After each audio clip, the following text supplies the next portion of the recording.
Good morning भाइयों बहनों, हम केडी प्रसाद अब आपके सामने प्रेजेंट हैं और इस लेक्चर में आप 11 क्लास के फर्स्ट चैप्टर का कुछ अगला सेगमेंट आप देखेंगे। हम लोग पिछला लेक्चर में डिस्कशन किए थे फिजिकल क्वांटिटी का टाइप्स, यूनिट का क्लासिफिकेशन किए थे, लेकिन क्लासिफिकेशन का आधा भाग ही हो पाया था। वो था on the basis of physical quantity. लेकिन आज जो हम लोग यूनिट का क्लासिफिकेशन करेंगे वो करेंगे on the basis of system. तो आज का क्लास आपका यूनिट के क्लासिफिकेशन से होगा और वो क्लासिफिकेशन होगा on the basis of system. देखिए यहाँ पर हम लिखे हुए हैं classification of unit on the basis of system, और यहाँ पर हम बी लिखे हैं। जरा इसका मतलब भी समझ लीजिए, क्योंकि प्रीवियस लेक्चर में हम यूनिट का क्लासिफिकेशन किए थे on the basis of quantity और वहाँ पे ए लिखे थे, लेकिन आज हम उससे आगे बढ़ रहे हैं तो निश्चित रूप से यहाँ पर बी लिखना चाहिए था, इसलिए मैंने बी लिखा। तो अब हमें आज का स्टडी यहाँ से प्रारंभ करना है, स्टार्ट करना है कि यूनिट का क्लासिफिकेशन सिस्टम के आधार पर कैसे हुआ है। तो जी हाँ, इसको 3 पार्ट में डिवाइड किया गया है। वो कौन कौन सा है हम दिखाना चाह रहे हैं।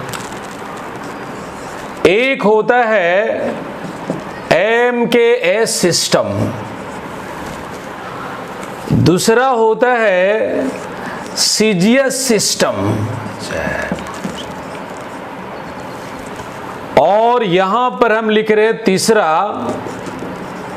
FPS system. तो यूनिट का क्लासिफिकेशन किया जा रहा है on the basis of system. तो आइए सबसे पहले हम लोग MKS सिस्टम को समझना चाहते हैं। इस सिस्टम में किस क्वांटिटी का मेजरमेंट किस यूनिट के द्वारा किया जाता है, इस बात का स्टडी करेंगे। देखिए, आपने फंडामेंटल क्वांटिटीज को स्टडी किया होगा और उसमें बताया गया था कि 7 फंडामेंटल क्वांटिटीज हैं। लेकिन भाइयों बहनों, 1971 से पहले, जरा ध्यान लगा के सुनेंगे, 1971 से पहले फंडामेंटल क्वांटिटी 3 ही था। वो था लेंथ, मास, टाइम। तो उस क्वांटिटीज के आधार पर ये सारे सिस्टम को फॉर्मेशन किया गया है। तो इसलिए इन तीनों क्वांटिटी के आधार पर इन सभी का डिफिनेशन सेट होगा। आइए जरा इस पॉइंट पर बात करता हूं। देखिए, एम से होता है मीटर, के से होता है किलोग्राम, एस से होता है सेकेंड।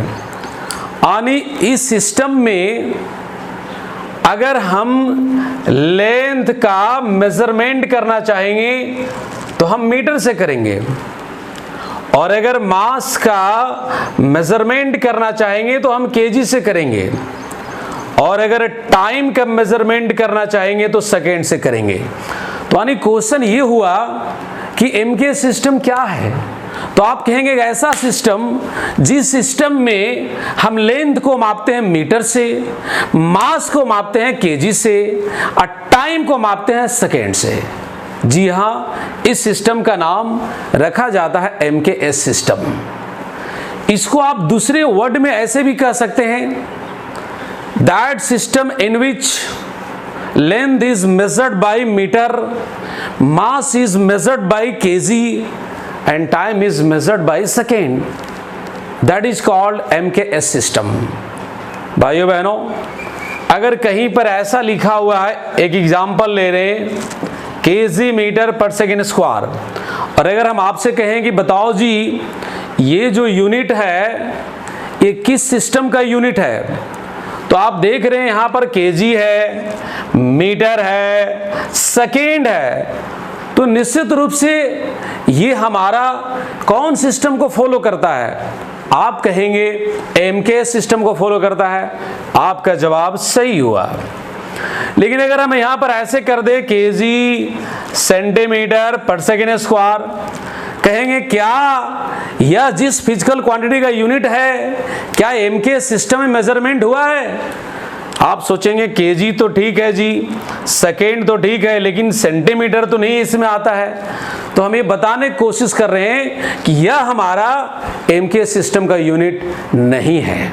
अभी तो बात जस्ट स्टार्ट हुआ है। आप जैसे जैसे आगे बढ़ेंगे आपको पूरा बेटर फीलिंग होगा, बड़ा आसानी से समझ में आएगा। तो यानी लेंथ का यूनिट अगर मीटर लेते हैं, लेंथ की मेजरमेंट मीटर से करते हैं, मास का यूनिट केजी लेते हैं, मास का मेजरमेंट केजी से करते हैं, टाइम के यूनिट सेकेंड लेते हैं, टाइम का मेजरमेंट हम सेकेंड से करते हैं, तो हम कहेंगे हमारे फिजिकल क्वांटिटी का मेजरमेंट चल रहा है एमकेएस सिस्टम में। ये था हमारा एमकेएस सिस्टम। अब आप ध्यान लगा रखेंगे। अब हम चलते हैं सीजीएस सिस्टम में। पहले इसका फुल फॉर्म का मीनिंग समझिए। सी से हो गया सेंटीमीटर, जी से ग्राम, एस से सेकेंड। ये जूनियर क्लास में भी पढ़े होंगे, लेकिन यहाँ पर भी सीखना है। सी से सेंटीमीटर, जी से ग्राम, एस से सेकेंड। तो यानी ये सिस्टम का फॉर्मेशन इन तीनों क्वांटिटी के आधार पर हुआ है। तो अंदाजा आप लगा सकते हैं, आप कह सकते हैं कि अच्छा लेंथ की मेजरमेंट होगा सेंटीमीटर से, मास की मेजरमेंट होगा ग्राम से, टाइम का मेजरमेंट होगा सेकेंड से। जी हाँ, जैसा आप सोच रहे हैं ठीक उसी प्रकार का यहाँ बात है। यानी इस सिस्टम में लेंथ का यूनिट हो गया सेंटीमीटर, मास का यूनिट हो गया ग्राम और टाइम का यूनिट हो गया सेकेंड। तो भाइयों बहनों, एक वैसा सिस्टम जिसमें लेंथ को मापा जाए सेंटीमीटर से, मास को मापा जाए ग्राम से, टाइम को मापा जाए सेकेंड से, जी हाँ, वैसे सिस्टम का नाम रखा जाता है CGS system. That system in which length is measured bye centimetre, mass is measured bye gram, time is measured by second, that is called CGS system. हम यहाँ पर एग्जाम्पल लेते हैं। ग्राम है, सेंटीमीटर है, एस पर पावर -1 है। बताओ ये कौन सिस्टम का यूनिट है? कहेंगे इट इज सो इजी, बड़ा आसानी से बता सकते हैं ये सीजीएस सिस्टम का यूनिट है, क्योंकि ग्राम है, सेंटीमीटर है और सेकेंड है। That is a CGS system unit. तो अगर हम लेंथ का मेजरमेंट सेंटीमीटर में कर रहे हैं, मास का मेजरमेंट ग्राम से कर रहे हैं, टाइम का मेजरमेंट सेकेंड से कर रहे हैं, तो आप कहेंगे मेजरमेंट चल रहा है, माप तोल चल रहा है सीजीएस सिस्टम में। अब तने आइए एफपीएस सिस्टम में। इसको हम लोग ब्रिटिश सिस्टम के नाम से भी जानते हैं। FPS system is also called British system unit. आइए जरा इस पॉइंट को समझते हैं। एफ से फुट होता है, पी से पाउंड होता है, एस से सेकेंड होता है। तो अब अंदाजा आप लगा लिए होंगे, क्योंकि ये तीन क्वांटिटी के आधार पर यूनिट का फॉर्मेशन हो रहा है। तो यानी इसमें लेंथ का यूनिट फीट होगा, मास का यूनिट पाउंड होगा और टाइम का यूनिट सेकेंड होगा। तो जी हाँ, अगर आप लेंथ का मेजरमेंट फीट से कर रहे हैं, मास का मेजरमेंट पाउंड से कर रहे हैं, टाइम के मेजरमेंट सेकेंड से कर रहे हैं, तो दावे के साथ बोलेंगे हमारी मेजरमेंट चल रहा है एफपीएस सिस्टम में। अब मैं आपसे कहना चाहता हूं, ये तीनों सिस्टम तो देख रहे हैं, लेकिन जरा बताओ इंडिया में कौन सिस्टम चल रहा है? आप सोच के बताइए, इंडिया में जो मेजरमेंट होता है कौन सिस्टम में चल रहा है? बहुत सारा बच्चों बोलते हैं एमकेएस सिस्टम इंडिया में चलता है। भाइयों बहनों, इंडिया में सारे सिस्टम अब चल रहे हैं। एमकेएस भी चल रहा है, सीजीएस भी चल रहा है, एफपीएस भी चल रहा है। सो कैसे आप समझ सकते हैं?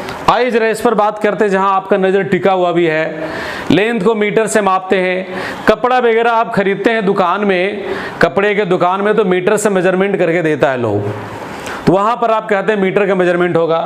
आप वेजिटेबल सब्जियां खरीदने जाते हैं तो केजी में बात करते हैं, और टाइम का छोटा यूनिट सेकेंड तो होता ही होता है। तो आप कहेंगे ये तो इंडिया में चलता ही चलता है।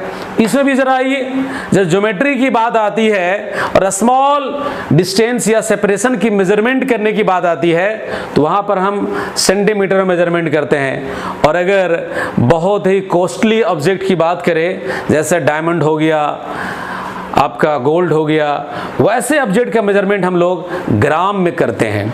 या कुछ मसाला वगैरह भी सब्जी का माता बहनें जो खरीदते हैं वो कभी कभी ग्राम में लेना पड़ता है। तो ये हमारा इंडिया में चल रहा है। अब कहिएगा ये तो नहीं चलता होगा, बिल्कुल चल रहा है। फुट और फीट का नाम नहीं सुने? जरा सोचिए भाई बहनों, रोड की जो मेजरमेंट होती है, गवर्नमेंट का जो टेंडर होता है उसमें रोड को जो कंस्ट्रक्शन होता है हमें फीट में मेजरमेंट करके देता है। कहिए हाँ फीट तो सुने हैं, पाउंड कहां पर है?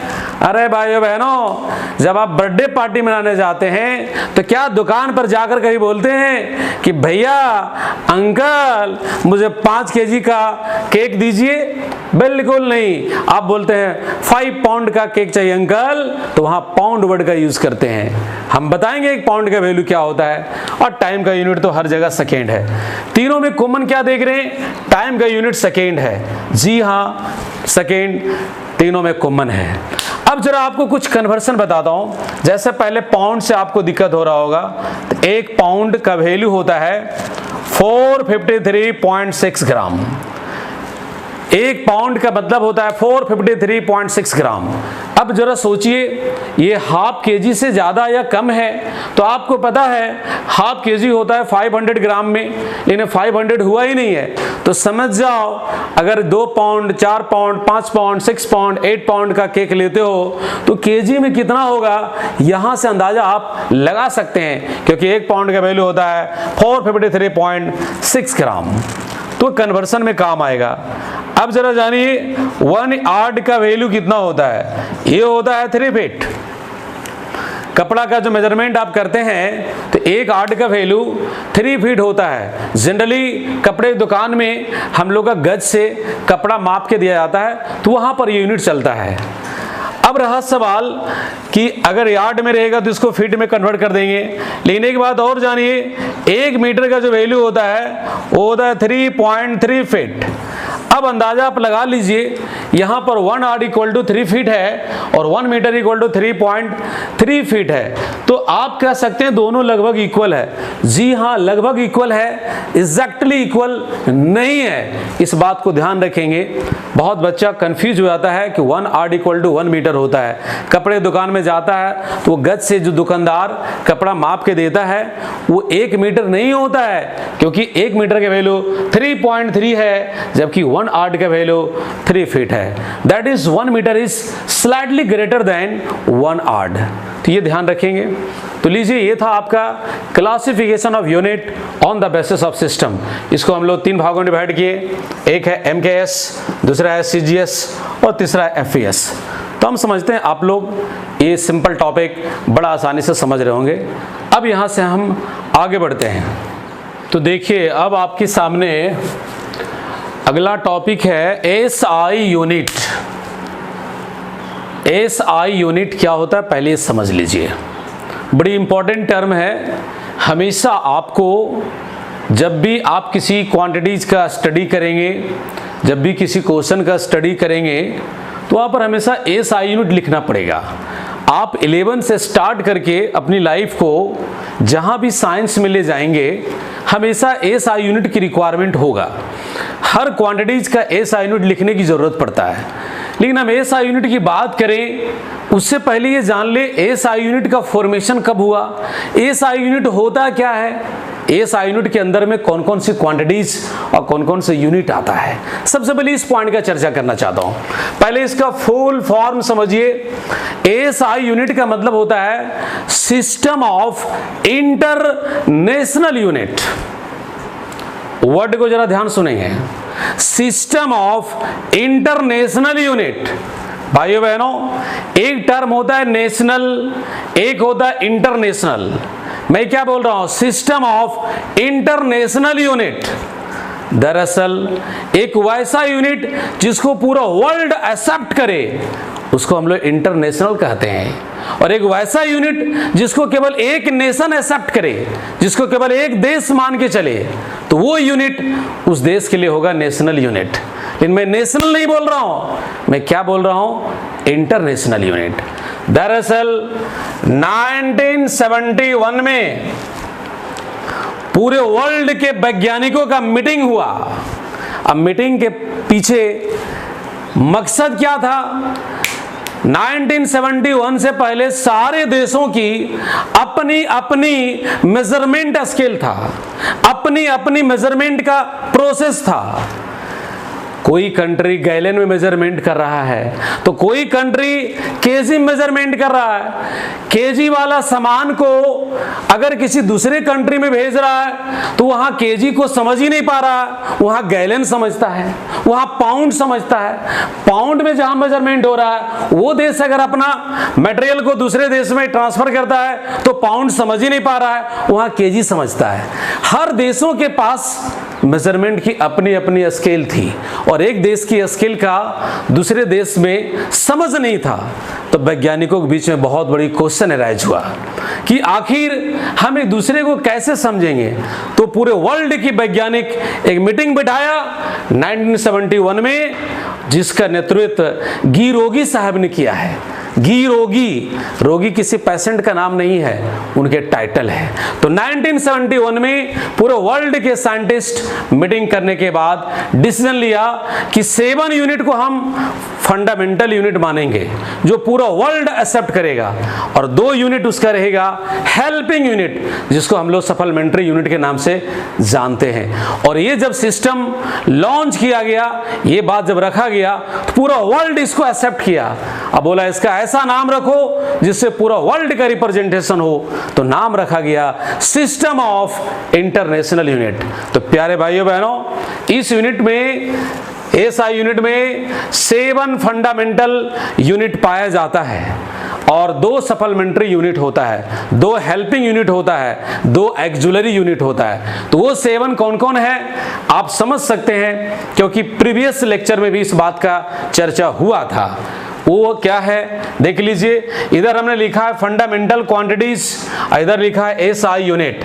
आप इसे फंडामेंटल यूनिट भी कह सकते हैं, लेकिन हम एसआई यूनिट लिखे हैं। तो ये 7 यूनिट को हम लोग एसआई यूनिट कहते हैं, और ये वर्ल्ड एक्सेप्टेड यूनिट है। किसका कौन है देख रहे, लेंथ का मीटर है, मास का केजी है, टाइम का सेकेंड है, टेम्परेचर का केल्विन है, इलेक्ट्रिक करंट का एम्पियर, ल्यूमिनस इंटेंसिटी कैंडेला है, शॉर्ट में सीडी, और अमाउंट ऑफ सब्सटेंस का मोल है। तो ये 7 यूनिट को फंडामेंटल यूनिट कहा गया, और 2 यूनिट को जो इधर आपको दिख रहा है इसको सप्लीमेंट्री यूनिट, इसको एक्जुलरी यूनिट, इसको हेल्पिंग यूनिट माना गया है। तो अगर आपसे पूछा जाए हेल्पिंग क्वांटिटी कौन कौन है, एक्जुलरी क्वांटिटी कौन कौन है, सप्लीमेंट्री क्वांटिटी कौन कौन है, जवाब होगा प्लेन एंगल और सॉलिड एंगल। तो ये दोनों जो हमारा है सप्लीमेंट्री क्वांटिटी है, और इसका यूनिट को एज्यूम किया गया है रेडियन, इसको थीटा से रिप्रेजेंट करते हैं, और सॉलिड एंगल को ओम से रिप्रेजेंट करते हैं, और इसका यूनिट माना गया है एस्टेरेडियन। तो अगर आपसे कहा जाए सप्लीमेंट्री यूनिट बताओ तो बोलेंगे रेडियन और एस्टेरेडियन। लेकिन रेडियन किसका एज्यूम किया गया, प्लेन एंगल का, एस्टेरेडियन किसका एज्यूम किया गया, सॉलिड एंगल का, जो आपके सामने दिख रहा है। तो ये था एसआई यूनिट का परिचय। तो SI unit is developed in 1971, और in this unit there are 7 fundamental units and 2 supplementary unit. तो कौन कौन है 7 ये आप देख पा रहे हैं, और कौन कौन 2 इधर सप्लीमेंट्री है ये भी आप देख पा रहे हैं। तो भाइयों बहनों, ये था आपका एएसआई यूनिट का परिचय, और इस यूनिट का हमेशा और हमेशा यूज होगा जब भी हम किसी क्वांटिटीज को रिप्रेजेंट करेंगे, जब भी किसी क्वांटिटी का मेजरमेंट करेंगे तो एएसआई यूनिट हमें लिखना पड़ेगा। तो इसको आप विशेष रूप से ध्यान में रखेंगे। अब हम आपको लेके चलते हैं प्लेन एंगल क्या होता है और सॉलिड एंगल क्या होता है, जरा ध्यान लगा रखिए।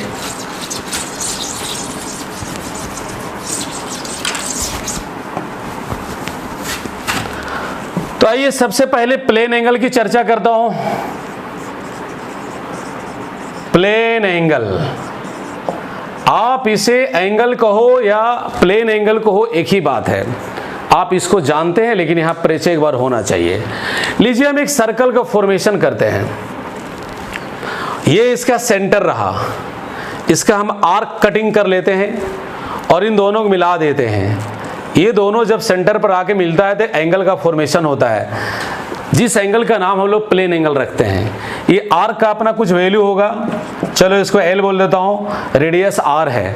तो एंगल मेजरमेंट करने का फॉर्मूला होता है arc by radius, arc by radius. तो लीजिए आर्क आपका कितना है, आप कहेंगे L है, और रेडियस कितना है, R है, तो ये हो जाएगा L बाई R। अगर यूनिट बनाने की कोशिश करेंगे तो देखिए इसका भी मीटर होगा SI यूनिट, इसका भी मीटर होगा, कट जाएगा, तो इसका यूनिट क्या बनेगा। अभी तो बताए हैं SI सिस्टम में इस यूनिट को एज्यूम किया गया है रेडियन, इसलिए यहां लिख दीजिए रेडियन। तो प्यारे भाइयों बहनों, यानी प्लेन एंगल का फॉर्मेशन कैसे होता है, अगर इसको डिफाइन करना चाहेंगे तो कैसे डिफाइन कर सकते हैं, उस वर्ड को जरा समझिए। यहां पर एंगल बना तो कहां पर एंगल बना भाई, सर्कल के सेंटर पर एंगल बना। कौन बनाया, तो आर्क बनाया। मैं फिर से बात दोहरा रहा हूं, ये एंगल का फॉर्मेशन किसने किया, आर्क ने किया। कहां पे किया, सर्कल का सेंटर पे किया।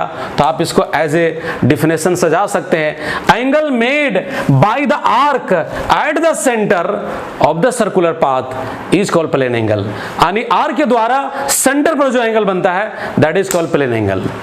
लेकिन आप बचपन में एक कहानी सुने होंगे कि एक राउंड जो घूमता है तो 360 डिग्री एंगल बन जाता है। ये 10 क्लास में पढ़े भी होंगे। कैसे बन जाता है जरा सोचिए। बहुत बच्चा सोचता होगा कि बनता तो है, लेकिन कैसे बनता है ये पता नहीं है। लीजिए आइए बात करना चाहता हूं। यहां पर हम लिख रहे हैं फॉर होल सर्कल, या लिख सकते हैं आप कंप्लीट सर्कल। ये बताओ पूरा सर्कल की बात करेंगे तो आर्क हमारा इतना हो जाएगा, तो आर्क कितना हो जाएगा, सरकमफेरेंस के बराबर। तो जहां पे L है तो सरकमफेरेंस कितना हो जाएगा 2 पाई R, और नीचे में पहले से प्रेजेंट कितना था R से R कैंसिल हो गया और यहां हो गया 2 पाई रेडियन, और पाई रेडियन इक्वल टू होता है 180 डिग्री। दैट्स वाई यहां पर आप लिख सकते हैं 360 डिग्री। तो कैसे होता है एक राउंड का 360 डिग्री एंगल, आप समझ पा रहे हैं। ये हमारा टॉपिक था प्लेन एंगल, और अगर इसको डिफाइन करना होगा तो कैसे करेंगे, लास्ट एंड फाइनल समझ लीजिए। ये फॉर्मूला हर कोई लिखता है, लेकिन डिफिनेशन कैसे होता है वो आपको समझना चाहिए। भाइयों बहनों, डिफाइन कर रहा हूं, angle made by the arc at the centre of the circular path that is called angle और प्लेन एंगल। ये हमारा था प्लेन एंगल। अब हम चलता हूं सॉलिड एंगल की ओर। देखिए ये नाम आपका बड़ा इंपॉर्टेंट नाम रहेगा, लेकिन 12th क्लास में ज्यादा यूज होगा। फिलहाल आपके लिए बिल्कुल नया नाम होगा ये सॉलिड एंगल। प्लेन एंगल तो सिर्फ एंगल है, लेकिन आज हमें सॉलिड एंगल की चर्चा करना है। हालांकि इसकी यूज 12th क्लास में हम लोग बहुत ज़्यादा करते हैं, लेकिन एज ए इंट्रोडक्शन इसका परिचय तो यहाँ पर होना ही चाहिए कि सॉलिड एंगल होता क्या है। तो सॉलिड एंगल का फॉर्मेशन सॉलिड स्फीयर के द्वारा होता है, क्योंकि इसका नाम से कुछ आप समझ पा रहे होंगे। देखिए यहाँ सॉलिड है, उसके बाद एंगल है, तो सॉलिड स्फीयर के केस में सॉलिड एंगल का फॉर्मेशन होगा। कैसे जरा देखिए। चलो ये सॉलिड स्फीयर हम बना लिए, ऐसे डॉट डॉट मारते हैं, समझिएगा सॉलिड स्फीयर है। इसकी पूरी एरिया S है। सॉलिड स्फीयर के बहुत सारे एग्जांपल है भाइयों बहनों। आप सब्जी के तौर पे आलू का यूज करते हो, और अगर गोल मटोल मिल गया तो it is example of solid sphere. एकागो एप्पल भी पूरा गोल मटोल मिल जाता है, वो भी हमारा सॉलिड स्फीयर है। ऑरेंज पूरा गोल मटोल मिल जाता है, वो भी हमारा सॉलिड स्फीयर है। तो उसमें से किसी एक का एग्जाम्पल ले लेते हैं। हमें एप्पल ज़्यादा पसंद है, उसी पर जरा बात करता हूँ। चलो पूरा गोल मटोल एप्पल मिल गया, सॉलिड स्फीयर है, तो उसी के द्वारा कैसे एंगल बनेगा हम आपको बताना चाहते हैं। मैं आपको एक एप्पल दे रहा हूँ और कहता हूँ खाओ, क्लासरूम में खाने लिए बोल रहे हैं, आप सोचेंगे चाकू तो है ही नहीं, काटे कैसे? तो आप सोचते हैं गॉड ने हमें नेचुरल चाकू दिया है, आप पट से मारिएगा और निकाल लीजिएगा। चलो आप इसी तरह का एप्पल यहां समझिए, और एक बार में आपने इतना निकाल लिया, तो जैसे इतना निकाला तो ये कुछ एरिया निकल गया, उसकी मलाई भी निकल गया। तो जरा सोचिए जो एरिया है क्या पूरा सॉलिड स्फीयर के एरिया की तुलना में बहुत ज्यादा है कि बहुत कम? तो आप कहेंगे सर बहुत ही कम। तो स्मॉल वैल्यू को हम लोग डी लगा के रिप्रेजेंट करते हैं, तो एरिया का छोटा सा पार्ट है, इसलिए इस कटिंग एरिया का नाम डीएस है, या ऐसे हम लोग डेल्टा एस भी कह सकते हैं। स्मॉल अमाउंट को हम डी से या स्मॉल अमाउंट को डेल्टा से रिप्रेजेंट करते हैं। तो चलो फिलहाल मैं डीएस कह दिया। किसका स्मॉल था भाई? एस का स्मॉल है। अगर मान लो कोई क्वांटिटी एक्स है और उसके स्मॉल वैल्यू लेना है तो हम डेल्टा एक्स लिखेंगे, या हम लोग उसको डीएक्स लिखेंगे। मान लो दूसरा क्वांटिटी वाई है, उसका स्मॉल वैल्यू लिखना है तो उसे हम डेल्टा वाई बोलेंगे, या उसको हम लोग डी वाई बोलेंगे। तो स्मॉल क्वांटिटी को रिप्रेजेंट हम डेल्टा या डी से करते हैं। तो पूरा एरिया कितना था? एस, उसमें से निकाले कितना आप? डीएस। अब इस एरिया के द्वारा सेंटर पर जो एंगल बना है that is called solid angle. ये एंगल कौन बनाया? आर्क बनाया? नहीं नहीं नहीं। कौन बनाया? Elementary area, cutting area. कहां पे बनाया? सेंटर पर। किसका सेंटर पर? सॉलिड स्फीयर के सेंटर पर। तो इसका डिफिनेशन कैसा होगा वो जरा देख लीजिए, मैं डिफाइन कर रहा हूं। Angle made by the elementary area at the centre of the solid sphere is called solid angle. अच्छा, जब एरिया कम तो एंगल भी कम, तो चलिए इसको डी ओम कह देता हूं। क्योंकि सॉलिड एंगल को ओम कहते हैं तो स्मॉल वैल्यू है तो डेल्टा ओम या फिर डी ओम कह सकते हैं। तो यहां पर फॉर्मूला होता है cutting area by R square. आप यहां लिख सकते हैं elementary area by R square, दोनों चीज चलेगा। तो लीजिए कटिंग एरिया कितना बन रहा है? तो आप कहेंगे डीएस, और नीचे में कितना है? R square. यहां से अगर यूनिट बनाना चाहेंगे तो क्या बनेगा भाइयों बहनों? वो जरा देखिए, डीएस एरिया है तो हो जाएगा मीटर स्क्वायर, और इसका भी मीटर स्क्वायर कट जाएगा, कोई यूनिट नहीं। लेकिन बस यही बताया गया है, वैज्ञानिकों ने यूनिट को एज्यूम किया है सॉलिड एंगल का एस्टेरेडियन, तो यहां हो जाएगा एस्टेरेडियन। लेकिन अब मैं ये जानना चाहता हूं, अगर एक राउंड का एंगल हम जानना चाहें, जैसे सर्कल में मैंने देखा एक राउंड का एंगल होता है 2 पाई, तो सॉलिड स्फीयर के केस में कितना होगा वो हम जरा चेक करते हैं। तो यहां पर डी ओम है, डीएस। अच्छा, पूरा के लेना है, पूरा फॉर कंप्लीट स्फीयर, पूरे स्फीयर के लिए बात करना चाहता हूं। तो जब पूरा स्फीयर की बात करेंगे तो एंगल बड़ा हो जाएगा, तो उस एंगल को हम लोग ओम से रिप्रेजेंट करेंगे। हालांकि रेजिस्टेंस का सिंबल भी हम लोग यूनिट का सिंबल ओम लेते हैं, लेकिन यहां सॉलिड एंगल का ले रहा हूं, ध्यान रखेंगे आप लोग। तो ये ओम हो गया, और एक राउंड में अगर लेंगे तो एरिया बड़ा हो जाएगा ना, पूरा सॉलिड स्फीयर का एरिया बड़ा हो जाएगा, तो उस एरिया को एस बोलेंगे। और नीचे में हमारा क्या है? R square.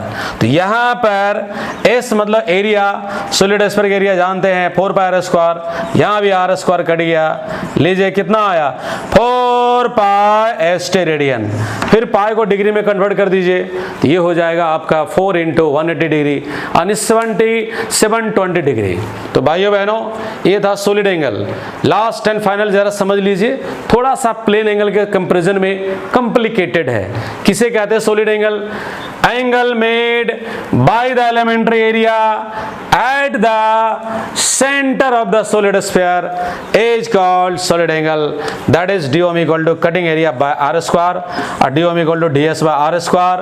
पूरा के लिए बात करेंगे तो d ohm नहीं होगा, ओम हो जाएगा, और ds नहीं होगा, एरिया बड़ा हो गया है तो s होगा, और नीचे जैसा था वैसा रख दिए।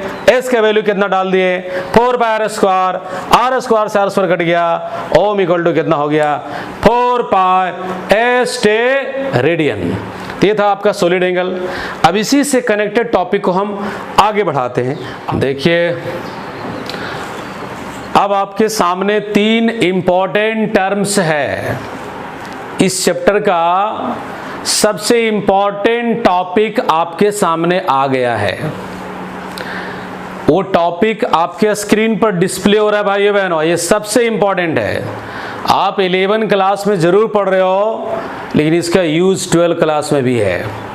तो बहुत इंपॉर्टेंट टर्म है और 3 नाम एक साथ जुड़ा हुआ है।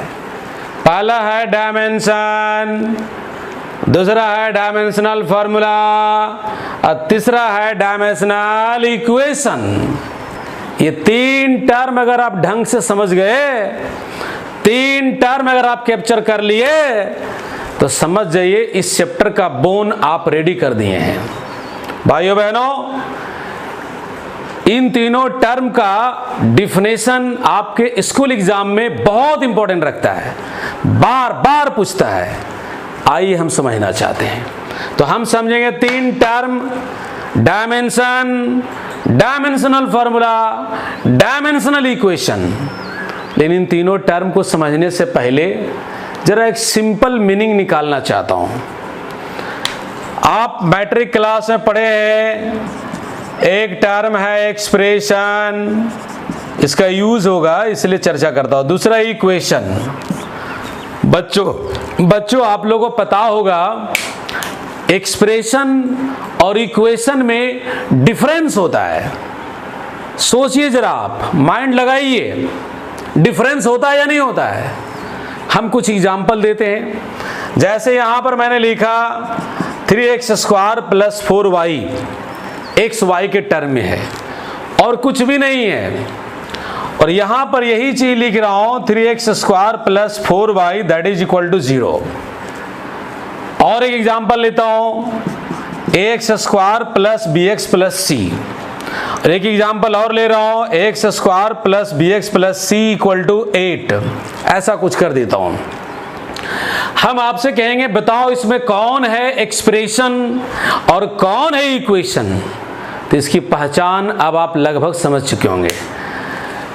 अगर इक्वल टू नहीं हो, अगर इक्वल टू नहीं हो, तो हमारा भाषा में चल रहा हूं, दैट इज एक्सप्रेशन।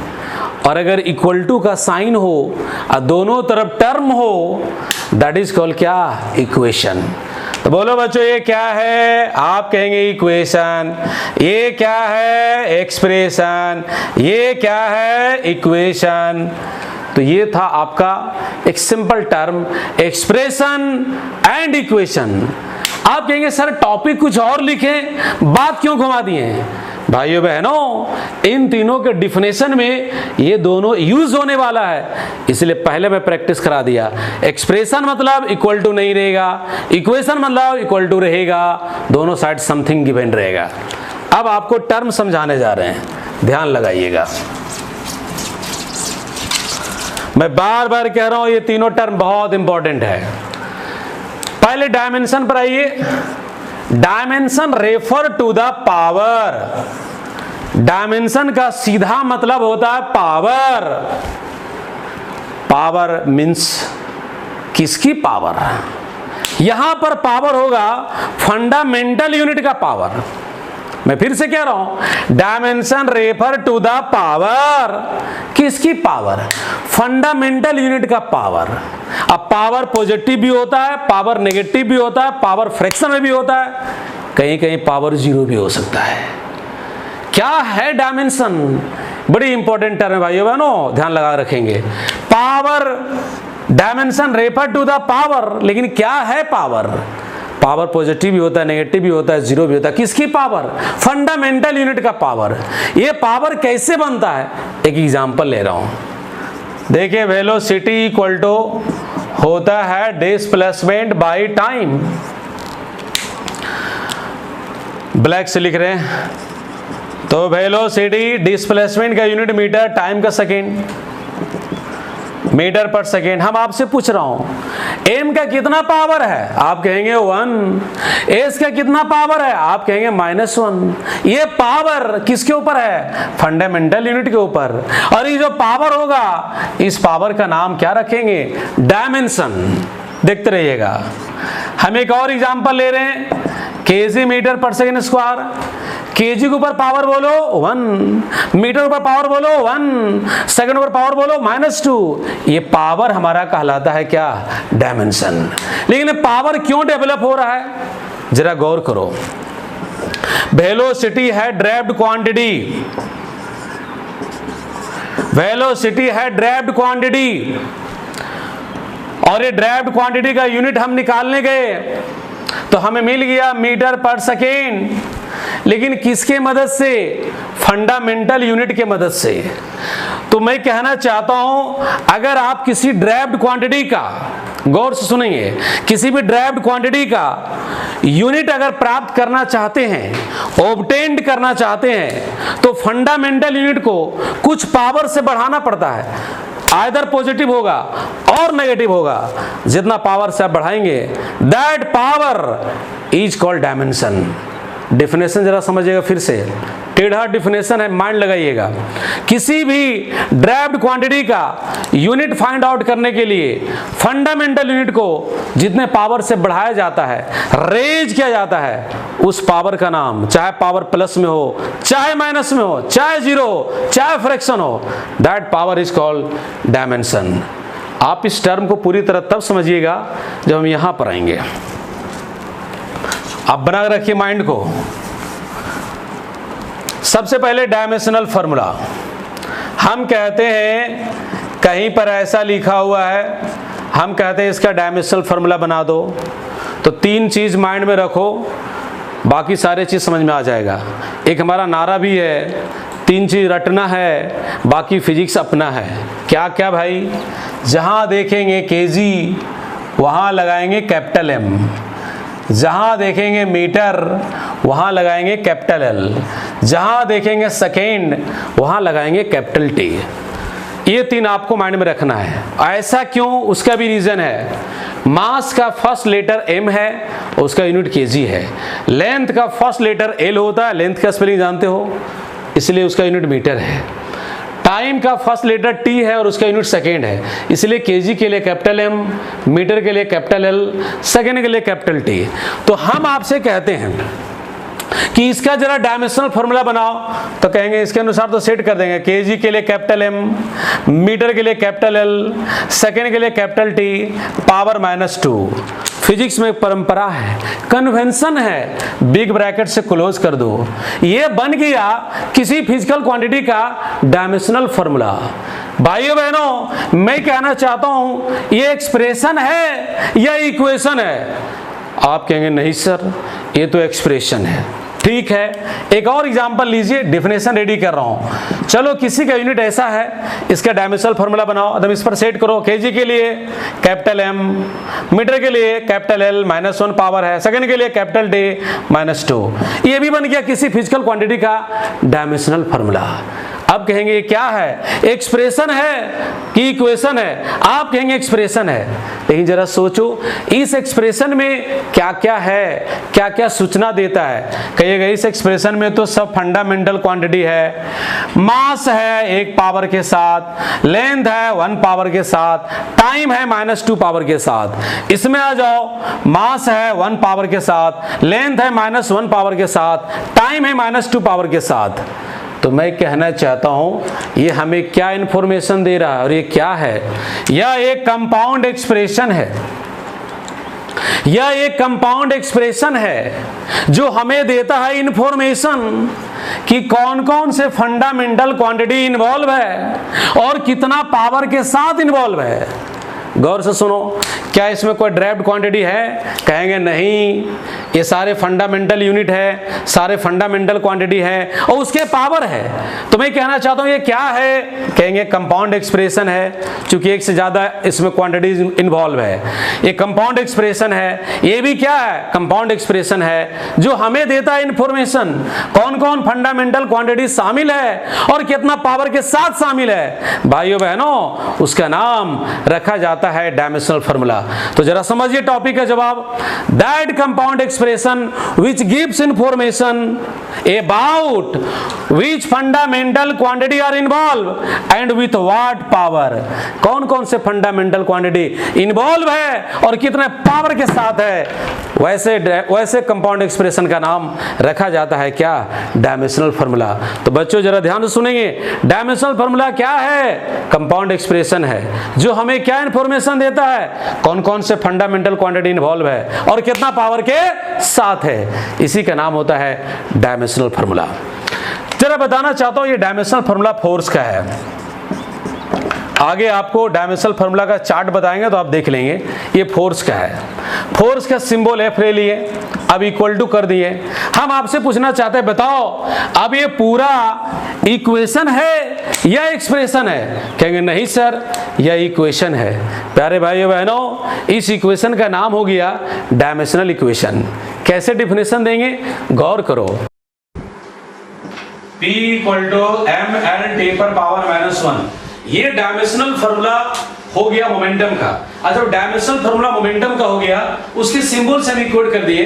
तो जरा ध्यान लगाइए, यह एक बन गया डायमेंशनल इक्वेशन। तो मैं डायमेंशनल इक्वेशन की बार बार चर्चा करने की कोशिश कर रहा हूं। किसे कहते हैं, जब किसी फिजिकल क्वांटिटी के डायमेंशनल फार्मूला के उसी के सिंबल के साथ इक्वेट कर दीजिए, इक्वल टू कर दीजिए, तब एक सुंदर सा चमकता हुआ इक्वेशन आ जाएगा भाइयों बहनों, और उसी इक्वेशन का नाम होता है डायमेंशनल इक्वेशन। आप यहां पर और एग्जांपल लगा सकते हैं। लीजिए वर्क का सिंबल हम W ले लिए और इसका डायमेंशनल फार्मूला होता है ml² t पर पावर -2 और इसे इक्वेट कर दिए तो हमारे पास इक्वेशन आ गया, इसका नाम हो जाता है डायमेंशनल इक्वेशन। लेकिन ध्यान रहे डायमेंशनल इक्वेशन कब कहलाएगा, जिसका सिंबल लेते हैं उसी का डायमेंशनल फार्मूला होना चाहिए। ये नहीं सिंबल ले रहे मोमेंटम का और डायमेंशनल फार्मूला डाल दे वर्क का, तो ऐसा नहीं चलेगा। जिस फिजिकल क्वांटिटी का सिंबल ले रहे हैं उसी के डायमेंशनल फार्मूला से इक्वेट कर दीजिए, तब एक सुंदर सा चमकता हुआ इक्वेशन आ जाता है और भाइयों बहनों उसी का नाम होता है dimensional equation.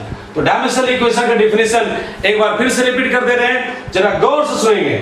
When dimensional formula of any physical quantity is equated with their symbol, then equation is obtained, which is called dimensional equation। तब उसी का नाम होता है डायमेंशनल इक्वेशन। तो इस प्रकार से अभी आपको हम तीन इंपॉर्टेंट टर्म का चर्चा किए हैं। एक है आपका डायमेंशन, दूसरा है डायमेंशनल फार्मूला और तीसरा है डायमेंशनल इक्वेशन। तो भाइयों बहनों इन तीनों टर्म का डिफिनेशन बहुत बहुत इंपॉर्टेंट होता है, आपके स्कूल एग्जाम में बार बार पूछा जाएगा। इसलिए हम आपसे कहना चाहता हूं ये तीनों का डिफिनेशन अच्छा से प्रैक्टिस कर लेंगे। और आज का क्लास यहीं पर समाप्त हो रहा है। आप इस वीडियो को देखते रहेंगे और अच्छा से पढ़ते रहेंगे, कल आपका लाइव क्लास भी होने वाला है। इसलिए भाइयों बहनों मैं आज का क्लास यहीं पे समाप्त करता हूं और आपसे ये कहना चाहता हूं कि आप अच्छा से पढ़ाई करते रहें। हम 11-12 दोनों का क्लास लगातार चला रहे हैं। Thank you so much.